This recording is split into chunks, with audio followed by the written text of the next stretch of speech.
এই লেবুর গাছে দেখছি সব গুটি সেট হয়ে গেছে। হ্যাঁ, আমাদের বেশ কয়েকটা লেবু গাছে গুটি সেট হয়ে গেছে। ভ্যালেন্সিয়ার জাতগুলোতে মূলত এরকম গুটি সেট হয়েছে। যাদের বাগানে এরকম ফুল আসছে বা এরকম গুটি সেট হয়ে গেছে তারা কি করবেন, অনেকে জিজ্ঞাসা করেন। প্রথমত কয়েকটা কাজ করতে হবে।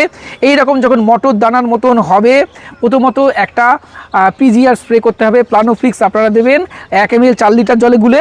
এর সাথে এই স্প্রেটা করার 4-5 দিন পরে এই সময় গাছে ফাঙ্গাসের আক্রমণের ফলে অনেক সময় গুটি ঝরে যায়, একটা ফাঙ্গিসাইডের স্প্রে করবেন। আর এই সময় এই গুটিগুলোর রস চুষে খেতে অনেক পেস্ট অ্যাটাকও হয়, একটা পেস্টিসাইডও এই গাছে স্প্রে করতে হবে। এবং সাথে গাছে হালকা করে একটু খাবার দেবেন। আপনারা চাইলে যে কোনো মাইক্রোনিউট্রিয়েন্ট গাছে স্প্রে করে রাখতে পারেন, বা আমি যেমন করি টাটা ধ্রুবি গোল্ড গাছের গোড়ায় একটু দিয়েছি।